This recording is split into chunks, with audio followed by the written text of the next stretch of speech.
આજે આપણે જોવા જઈએ તો એવા કેટલા લોકો છે જેમની જોડે પુષ્કળ પૈસા છે। તો પહેલા એવા ટાઈપના લોકો છે જે લોકોના બાપ દાદાઓ એમના માટે મિલકત મૂકીને ગયા હતા। બીજા એવા સ્માર્ટ અને લકી લોકો છે જે લોકોએ એફર્ટ્સ રાખ્યા, પોતાના કંઈક બિઝનેસીસ સ્ટાર્ટ કર્યા અને એ બિઝનેસીસમાં એ લકી રહ્યા છે, તો ટૂંક જ સમયમાં બહુ જ બધા પૈસા ભેગા કરી દીધા છે। અને ત્રીજા એવા લોકો જે સ્માર્ટ છે, જેમને ખબર છે પૈસો કઈ રીતે કામ કરે છે, અને એવા લોકો તો 500 રૂપિયા રોકીને પણ પોતાની આવનારી પેઢીઓને કરોડપતિ ધનવાન બહુ જ અમીર બનાવી શકે। કઈ રીતે એ તમે જાણવા માંગતા હોય તો એના માટે ધ્યાનથી સાંભળજો। હું તમને એક વાત કહું।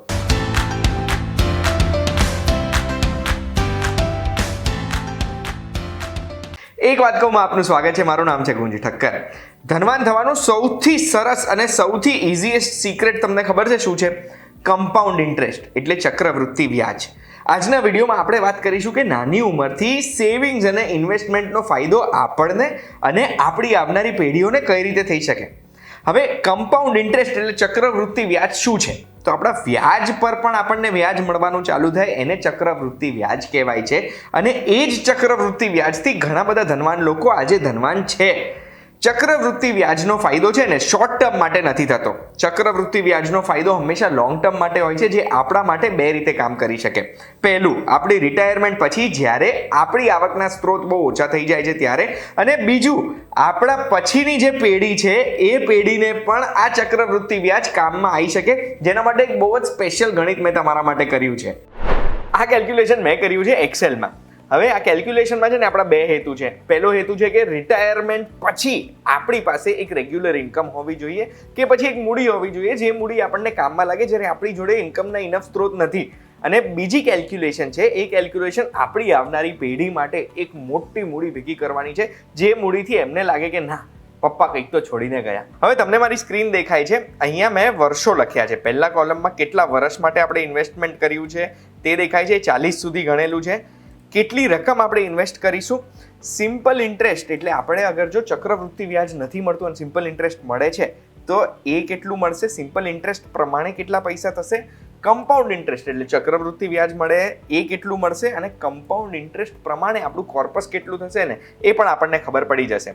પહેલા ઓપ્શનમાં આપણે ખાલી એટલું કરવાનું છે કે માની લો 20 વર્ષની ઉંમરે 40 વર્ષ માટે તમે 1 લાખ રૂપિયા સાઈડમાં મૂકી દીધા છે, તો તમારી આવક કેટલી થશે? તો એના માટે આપણે આ શીટમાં ખાલી 1 લાખ લખીશું।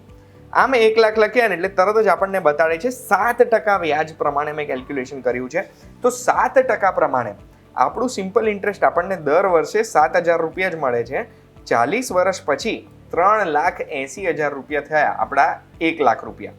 પણ ચક્રવૃત્તિમાં આપણને વ્યાજ ઉપર વ્યાજ મળે છે। પહેલા વર્ષે સેમ છે સિમ્પલ ઇન્ટરેસ્ટ, કમ્પાઉન્ડ ઇન્ટરેસ્ટ। જો તમને હું આ ચાર્ટ પણ મોટો કરીને બતાડું, પહેલા વર્ષે આપણને સિમ્પલ ઇન્ટરેસ્ટ, કમ્પાઉન્ડ ઇન્ટરેસ્ટ પછી આપણી મૂડી સરખી છે। આ વસ્તુ 8મા વર્ષ સુધી ઓલમોસ્ટ સરખી રહેશે, બહુ ડિફરન્સ નથી દેખાતો। સિમ્પલ ઇન્ટરેસ્ટ પ્રમાણે 1,56,000 અને કમ્પાઉન્ડ ઇન્ટરેસ્ટ પ્રમાણે 1,71,800। આ બહુ ડિફરન્સ ના દેખાય ને એટલે 8-9 વર્ષ પછી લોકો કંટાળી જતા હોય છે અને પોતાના ઇન્વેસ્ટમેન્ટ તોડી દેતા હોય છે। એ આપણે નથી કરવાનું। કમ્પાઉન્ડ ઇન્ટરેસ્ટ લોંગ ટર્મ માટે છે, એ આપણે યાદ રાખવાનું છે। અને 8મા વર્ષ પછી તમે જુઓ શું સ્પીડથી આ રેડ કલર વાળું જે લાઈનો છે એ વધી રહી છે। એટલે આપણે 8મા વર્ષે જો અગર જોઈશું ને તો 8મા વર્ષે 1,56,000, 1,71,000, એ આપણે 9મા વર્ષે જોઈશું તો ડિફરન્સ તમે જોઈ લો, ખાલી 20,000 રૂપિયાનો ડિફરન્સ થયો। 10મા વર્ષે એ ડિફરન્સ થઈ ગયો 26,000 રૂપિયાનો બંને કોર્પસમાં। અને જેમ જેમ આપણે આગળ જઈશું એમ 40મા વર્ષે આપણે જે 40 વર્ષ પહેલા લાખ રૂપિયા રોક્યા હતા એ જ લાખ રૂપિયા આપણને વ્યાજ તરીકે મળવા લાગ્યા છે 40 વર્ષે। એટલે આપણે જેટલી મૂડી 1 વર્ષ રોકીને એ દર વર્ષે આપણી આવક થઈ ગઈ। હવે માની લો આ જ 40 વર્ષની જગ્યાએ હજુ 10 વર્ષ તમે કન્ટિન્યુ રાખો છો, તો ખાલી હું તમને વ્યાજમાં ડિફરન્સ દેખાડવા માંગુ છું કે તમે કેટલા પૈસા કમાશો। તો દર વર્ષે 8,000 રૂપિયા તમને વ્યાજ પરનું વ્યાજ મળી રહ્યું છે, જે 9,000 રૂપિયા થઈ ગયું। અને 50 વર્ષ જો આ જ લાખ રૂપિયા તમે મૂકી રાખશો તો દર વર્ષે 2 લાખ રૂપિયા આવવાના ચાલુ થઈ જશે। આ થઈ ગયું આપણું કમ્પાઉન્ડ ઇન્ટરેસ્ટનું ગણિત, કે કમ્પાઉન્ડ ઇન્ટરેસ્ટ ફાયદાકારક છે આપણા માટે, એ અહીંયાથી સમજી ગયા। હવે હું તમને રિયલ શીટ બતાવવા માંગુ છું, જે શીટમાં તમે સમજી જશો કે નાની ઉંમરથી બચત કરવી કેમ ફાયદાકારક છે। આ શીટ છે ને, આમાં મેં એવું જ ગણિત રાખ્યું છે, પણ આ શીટ 19 વર્ષ કે 20 વર્ષના એ બાળક માટે છે જે બાળક મહિને 500 રૂપિયાથી વધારે નથી બચાવી શકતા। તમે અગર જો દર મહિને 500 રૂપિયા બચાવો છો ને તો વર્ષે તમારી બચત થઈ ગઈ 6,000 રૂપિયાની. એ 6,000 રૂપિયા ઉપર અગર આપણને 7% વ્યાજ મળે છે તો કેટલા વર્ષ સુધી આપણે 6,000 બચાવીશું તો આપણી મૂડી કેટલી થશે ને એ કેલ્ક્યુલેશન મારે તમને બતાવવું છે. જો 6,000 રૂપિયા આપણે પહેલા વર્ષે બચાયા તો એની ઉપર આપણને વ્યાજ મળ્યું 420 રૂપિયા, આપણી મૂડી થઈ ગઈ 6,420. પણ બીજા વર્ષે જો આપણે 6,000 બચાવવાનું ચાલુ કરીએ છીએ તો આપણને એ નવા 6,000 રોકાણ ઉપર બી વ્યાજ મળે છે, આપણા જૂના રોકાણ અને એના વ્યાજ ઉપર પણ વ્યાજ મળ્યું છે. આ આપણે જો 40 વર્ષે જોઈશું ને તો આપણે ખાલી દર વર્ષે 6,000 રૂપિયા મૂક્યા છે. એ 6,000 રૂપિયા દર વર્ષે 83,000 રૂપિયા કમાવા લાગ્યું. 2,40,000 રૂપિયા રોક્યા છે, એની સામે 12,81,000 રૂપિયા આપણી મૂડી થઈ ગઈ છે. એટલે જે લાખ રૂપિયા આપણે મૂક્યા હતા અને 40 વર્ષે જે 15 લાખ રૂપિયા થઈ ગયા હતા એ આપણે ખાલી 6,000 રૂપિયા મૂક્યા છે. આપણી જોડે લાખ રૂપિયા નથી તો પણ આપણે 40 વર્ષે એને 12,81,000 કરી શક્યા છે. પણ 12,81,000 થી આપણા બાળકોને એવું નહીં લાગે કે આપણે એમના માટે કંઈક મૂકીને ગયા છે. માની લો આ 40 વર્ષથી આગળ પણ આપણે 6,000 રૂપિયા રોકવાનું ચાલુ રાખીએ છીએ અને વ્યાજ પર વ્યાજ કમાઈએ છીએ તો હવે હું તમને કમ્પાઉન્ડ ઇન્ટરેસ્ટનું જાદુ બતાડીશ ને કઈ રીતે તમે 500 રૂપિયાથી તમારા બાળકોને આવનારી પેઢીને કરોડપતિ કરી શકો ને એ બતાડીશ. 6,000 રૂપિયા આપણે 65 વર્ષ રોકવાના છે, દર વર્ષે 6,000 જ ચાલુ રાખવાનું છે. અને આ તમે મેથેમેટિક્સનો જાદુ જોઈ રહ્યા છો. હજુ આપણે 6,000 જ રોકી રહ્યા છે પણ 65 વર્ષ માટે આપણે 6,000 રોક્યા છે, 3,90,000 રોક્યા છે. એની સામે દર વર્ષે આપણી મૂડી વધી રહી છે અપ્રોક્સિમેટલી 5-5 લાખ રૂપિયા. હજુ આ કન્ટિન્યુ કરશું, આપણે આપણા બાળકોને બી કહીશું કે આમાં 6,000 ચાલુ રાખો તો આપણી મૂડી વધતી જશે. અને જેમ જેમ આપણે આ ઇન્વેસ્ટમેન્ટ કન્ટિન્યુ રાખ્યું છે ને એમ એમ આપણી આવક જુઓ.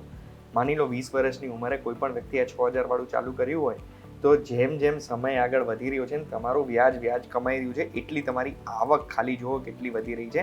1,45,00,000 રૂપિયા મૂડી થઈ ગઈ 75 વર્ષે. અને આ કમ્પાઉન્ડ ઇન્ટરેસ્ટનો જે જાદુ છે ને એ તમને કોઈ જ નહીં જણાવે. હવે તમને સવાલ એ થયો હશે કે આ પૈસા તો ઇન્વેસ્ટેડ પડ્યા છે, આ પૈસા વાપરીશું તો કમ્પાઉન્ડ ઇન્ટરેસ્ટનો તરત જ જાદુ ઓછો થઈ જશે, તો પછી આ પૈસાને કઈ રીતે વાપરી શકીએ? એનો જવાબ પણ હું તમને આપવા માંગુ છું. જે બહુ જ મોટા બિઝનેસમેન કરતા હોય એ આપણે કરી શકીએ. તમને હું પોસ્ટ ઓફિસ સેવિંગ સ્કીમ બતાડું ને તો આપણને કહે છે કે તમે તમારા પીએફની ડિટેલ્સ બતાડો ને તો એમાં એવું છે કે પીપીએફમાં આપણા કોર્પસની ઉપર આપણે લોન લઈ શકીએ. ફક્ત પીપીએફ નહીં, કોઈ પણ જગ્યાએ આપણા પૈસા ઇન્વેસ્ટેડ હોય એની ઉપર આપણે એક લોન કાઢી શકીએ છીએ 60, 70 કે 80% સુધીની. એ લોન આપણે પૈસા વાપરવા હોય તો એ લોન કરીને વાપરી શકીએ છીએ કે પછી એ લોન લઈને આપણે પૈસા ઇન્વેસ્ટ કરી શકીએ છીએ જેનાથી આપણું કોર્પસ આપણે તોડવું ના પડે, બીજું ઇન્વેસ્ટમેન્ટ પૈસા કમાવાનું ચાલુ થાય. તો એ રીતે આપણે એક જ મૂડીને 2 જગ્યાએ વાપરી અને 2 જગ્યાએ આવક ચાલુ કરી છે. બીજો એક સવાલ જે તમને થયો હશે કે 75 વર્ષ સુધી 7% ફિક્સ કોણ આપે, એની ગેરંટી શું? તો આપણા દેશમાં સૌથી સેફેસ્ટ ઇન્વેસ્ટમેન્ટ ઓપ્શન છે ને પોસ્ટ ઓફિસની સેવિંગ સ્કીમ છે, કારણ કે આપણે આપણા સરકારને પૈસાનું ધિરાણ કર્યું છે અને સરકાર તો પેમેન્ટ કરશે જ જ્યાં સુધી સરકાર છે, આપણો દેશ છે ત્યાં સુધી. અને સરકારને પૈસા આપવા માટે આપણી જોડે ઓપ્શન્સ છે ને આ બધી સેવિંગ સ્કીમના છે. એમાં અગર જો આપણે ઇન્ટરેસ્ટ રેટ જોઈશું ને તો સેવિંગ્સ એકાઉન્ટ ખોલાઈએ તો બી 4% મળે છે, 1 વર્ષનું ફિક્સ ડિપોઝિટ બી 6.8% કમાઈને દે છે. એમાં 7%થી વધારે જ ઇન્ટરેસ્ટ રેટ મળે છે અગર આપણે લાંબા સમય માટે રોકાણ કરતા હોઈએ છીએ તો. એટલે આ જગ્યાએ આપણે ઇન્વેસ્ટમેન્ટ કરી શકીએ. આશા રાખું છું આ વિડીયો જોયા પછી તમે કમ્પાઉન્ડિંગનો પાવર સમજ્યા હશો અને કેમ દર મહિને થોડી બચત કરીને ઇન્વેસ્ટ કરવું જોઈએ ને એ ઇન્વેસ્ટમેન્ટને લાંબા સમય માટે રાખી મૂકવું જોઈએ એ તમે સમજ્યા હશો. આ વિડીયોની માહિતી ખૂબ જ જરૂરી છે અને આ માહિતીથી જો તમને કોઈ ફાયદો થાય છે આજે નહીં 50 વર્ષ પછી બી તો પણ એક વાત કહું અને VTVGujarati.com ને યાદ રાખજો. આપણે ફરી મળીશું. ધન્યવાદ.